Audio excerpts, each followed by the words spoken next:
que ha convocado a este foro, y lo que hemos escuchado merece también una reflexión. Los trabajadores electricistas, al igual que los periodistas, formamos parte de esta sociedad y estamos en defensa de lo que por derecho nos corresponde en la Constitución, de hacer nuestro trabajo. Nadie puede ser privado de tu libertad ni quitarte tus derechos si no es a través de un debido proceso. Han pasado 15 meses que tomaron las instalaciones de manera arbitraria, sin darnos aviso, con una relación de trabajo firmada por 2 años con vigencia al 2010, y lo señalamos porque hoy lo que estamos viviendo todos, al final los periodistas y los electricistas somos trabajadores, y todos vivimos del producto de nuestro trabajo. Lo que pasó ayer ya ha sido producto de una escalada de agresiones por parte de un gobierno que, si observamos la mayor parte de los medios, principalmente Milenio, que ha agarrado de manera personal contra un servidor a denostar el trabajo que estamos desarrollando. Nosotros decimos que en nuestro país hay libertad de expresión y compartimos. Muchas veces no coincidimos con la forma que se expresan las cosas, con la forma que se hace. Ayer, producto de una acusación, dice Ciro Gómez Leiva, producto de una acusación que hace una diputada panista en el Congreso de la Unión, señalando de una serie de propiedades supuestas, dice Ciro, por eso mandamos a los periodistas a hacer un trabajo periodístico, a filmar una propiedad privada. Y como se lo dije ayer y los invito también a ustedes, si el problema es eso, pues las puertas están abiertas, porque nadie puede llenar su morada sin el consentimiento del dueño. Porque el problema en que ayuda, si lo único que hace es polarizar la situación. Yo hago pública esa disculpa a Exxon, a ustedes, si han sido agraviados en cuanto a su integridad física o pertenencias por compañeros o familiares directos de un servidor. Yo creo que el diálogo nos ayuda a poder enfrentar los retos que tenemos, que no son fáciles. Hay una situación muy compleja en el país y eso obedece a que en el tema del interés nacional hoy veamos lo que está pasando.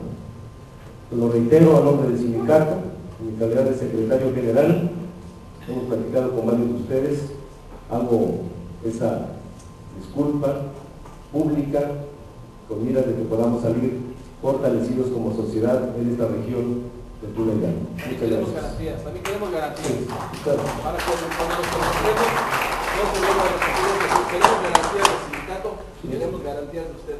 Hay una sesión de preguntas y respuestas al final. Para que respetamos, ¿no? Pásale. Nos quedamos los que nos interesa.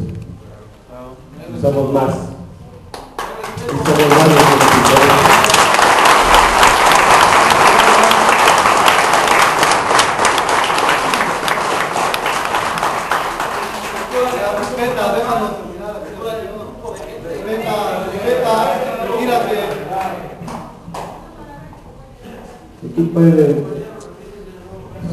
Y se puede escuchar para organizarse, porque también los periodistas pueden organizarse.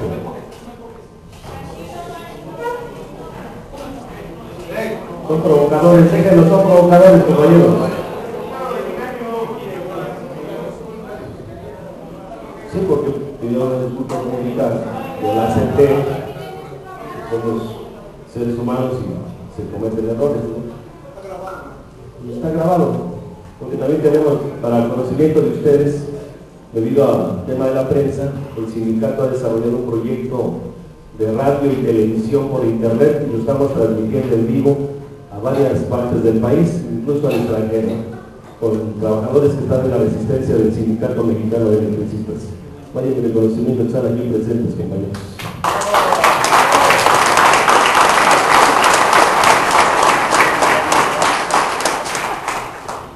El tema que hoy nos ocupa sobre las tarifas eléctricas, la corrupción y la opacidad, es un tema muy amplio de cómo el Estado ha venido manejando no nada más el sector eléctrico, sino el sector petrolero, en los distintos sectores de nuestro país.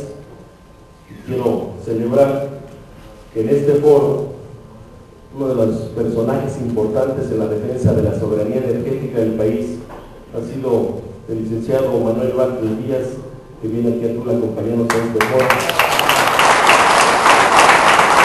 que ha estado en muchos foros, con el sindicato a nivel nacional, incluso a nivel internacional. Y él, siendo senador, contactó a Sharon Barnes, una investigadora australiana, que editó un libro que se llama Energía y Poder. Este libro pues hace una investigación en todo el mundo de cómo las transnacionales empiezan a apoderarse de los sectores estratégicos de una nación, y lo hacen de varias formas. Una es comprando conciencias o gobiernos, comprando congresos que permitan modificar las leyes y metiéndole mucha lana a las empresas multinacionales. Y esa edición, que nada más estaba en inglés, gracias al senador, en ese entonces senador Bartlett, se hizo una edición en español y logramos conocer el libro de investigación para todos los mexicanos. Mi reconocimiento, licenciado Manuel Bartlett Díaz, por la aportación en defensa de la soberanía energética de nuestro país. Igualmente reconocer a Alfredo Tobar Gómez, líder de la CENOP aquí presente, que nos permita poder abrir una discusión sobre este tema que es de interés nacional. Son tres aspectos y yo los centro así. Primero, cómo se ha venido manejando el sector eléctrico en el país. Y hay una parte que es la parte legal, constitucional. La ley del Servicio Público de Energía Eléctrica, una de las leyes, se publica en 1975. Y esa ley del servicio público obedeció al proceso de nacionalización de la industria eléctrica que inició el licenciado Adolfo López Mateos en septiembre de 1960. Anteriormente había otras compañías, que era la Compañía de Luz y Fuerza del Centro S.A.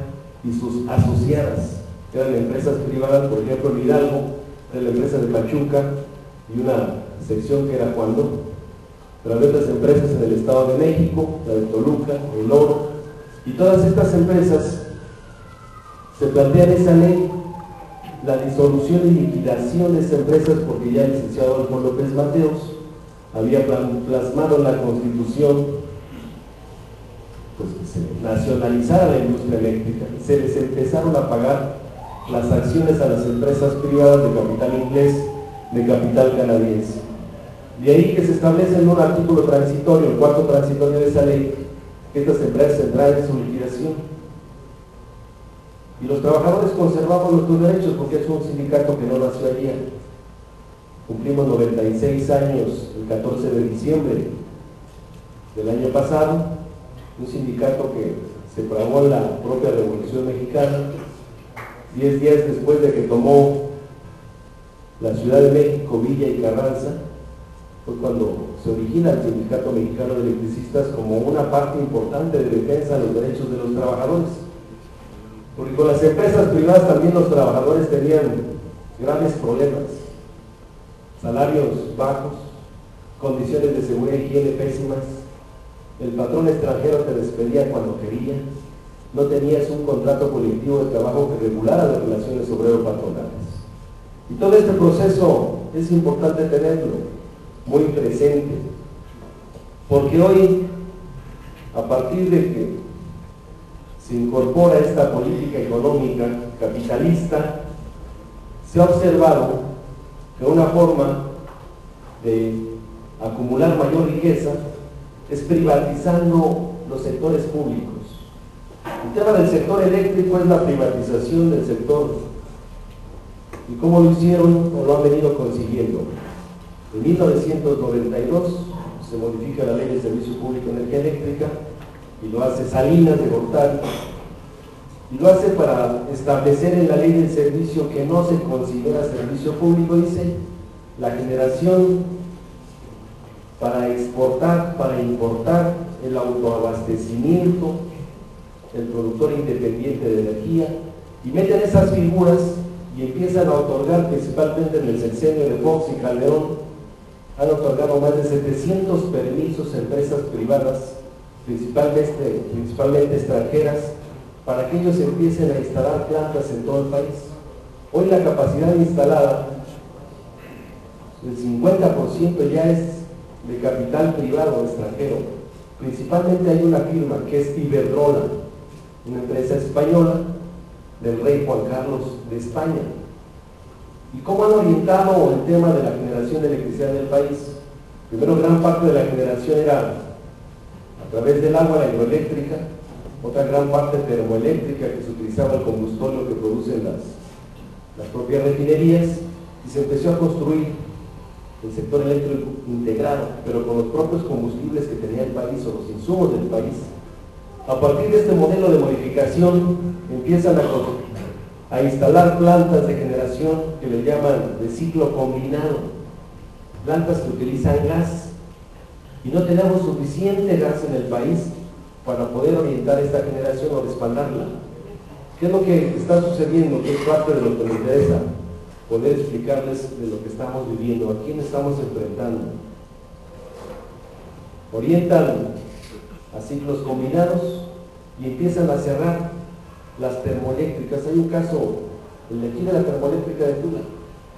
Están las termoeléctricas y los ciclos combinados, pero como hay excedente de capacidad de generación en el país, porque no hay crecimiento de la economía, entonces las plantas que tiene el Estado las está dejando fuera para meter la generación de los privados.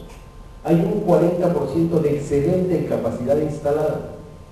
¿Cómo le hacen? Un contrato para una planta de generación, digamos, de 300 megawatts, pero el contrato lo firman de 25 a 30 años.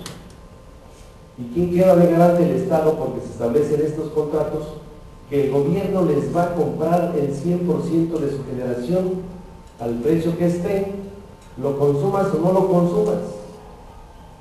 Hay un dato que es muy escandaloso, que lo acabamos de observar en el Congreso, que lo que están generando las empresas privadas y de lo que se le ha pagado a las empresas privadas del año 2000 al año 2009, asciende a más de 268 mil millones de pesos. Pero lo que se les debe por los contratos a 25 y a 30 años es 1.3 billones de pesos. ¿Y quién termina pagando esto? Los usuarios. El gas, ¿de dónde lo traen? Es parte de la corrupción donde está metida pues, esta administración y algunas otras. El gas, resulta que cuando empiezan a orientar a la generación a través de este gas, lo compran en Perú. En Perú y amarran un contrato, se pone de acuerdo CFE, que cabeza Elías Ayub, con una empresa española también que se llama Repsol.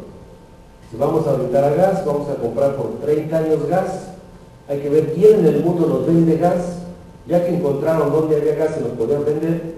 Ahora sí, amarraron con ellos un contrato con penalizaciones altísimas para que no se pudieran hacer de lado a quien se le iba a comprar. Y entonces ya publican las bases para una licitación.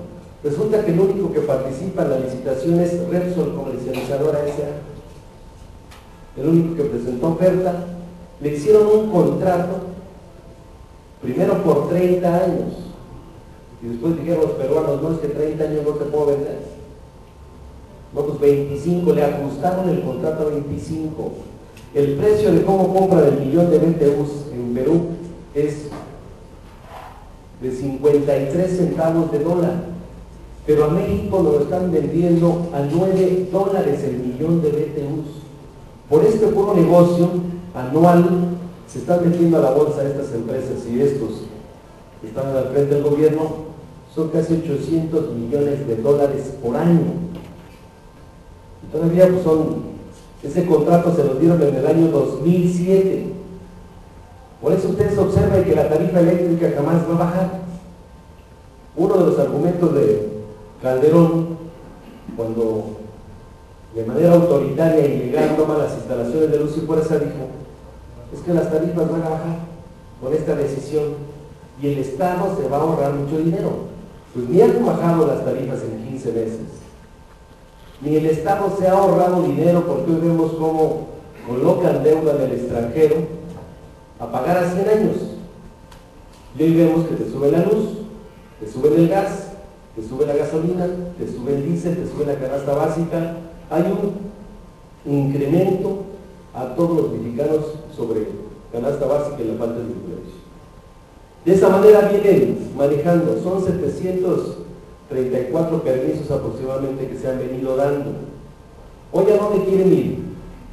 Lo que buscan estas empresas privadas es que ellos le vendan directamente al consumidor final, utilizando la red de transmisión. Es una red muy compleja, que es de las muy importantes. Dicen, pagamos un impuesto del porteo, que es difícil medirlo. Dice, pero les vendemos ya directamente, que ya no sea intermediario la CFE. ¿Cómo está el consumo en el país? El 80% aproximadamente es consumo industrial y el 20% es doméstico o comercial. Entonces lo que quieren ellos es el negocio de venderle las empresas privadas directos a los industriales o a los grandes consumidores, a los de más de 2.500 megawatts de consumo anual, y dejar a las empresas del Estado para suministrarles a los servicios domésticos o comerciales, que es más difícil llevar la luz por todo el proceso de la transmisión, transformación y distribución y hasta llegar al usuario. Es más complejo, te sale más caro. Dice, pues hay que se entretengan las empresas públicas con eso, mientras ellos se llevan todo el negocio de su vida. ¿Por qué instalar más plantas de generación y tener capacidad de excedente del país si no se consume? Porque hay un plan perverso que no ha hecho el gobierno. Calderón firmó un convenio México 2030 y está el tema de telecomunicaciones, seguridad pública, seguridad social, y está el sector energético. Ellos traen un plan de integrar el continente con las multinacionales para que ellos tengan el control y seamos un mercado de ellos.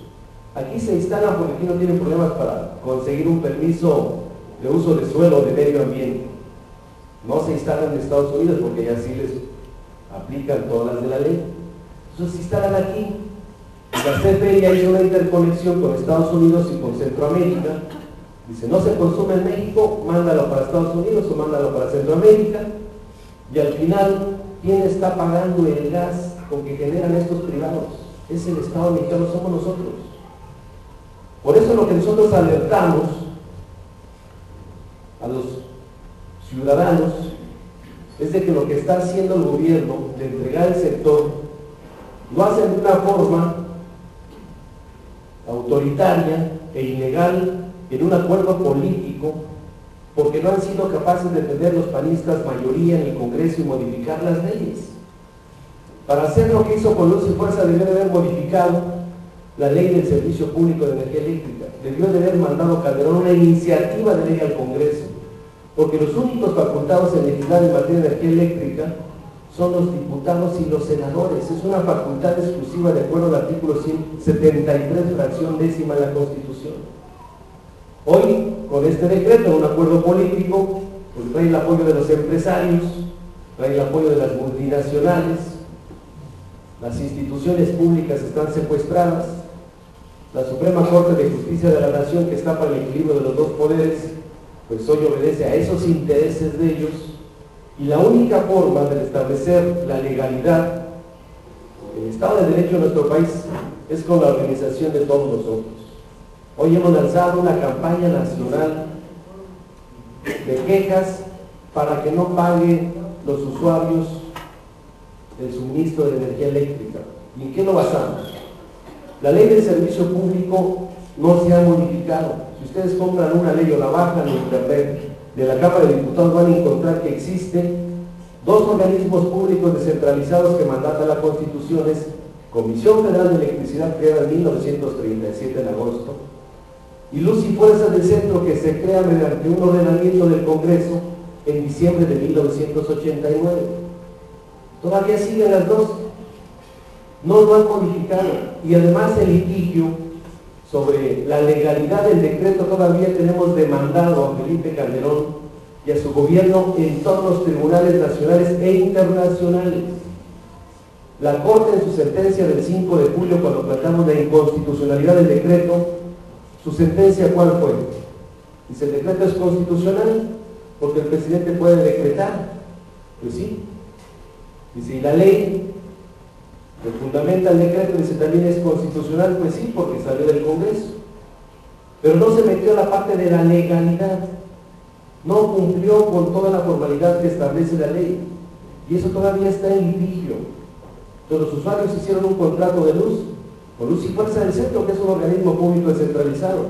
Es un contrato comercial. Lo han hecho con la CFE.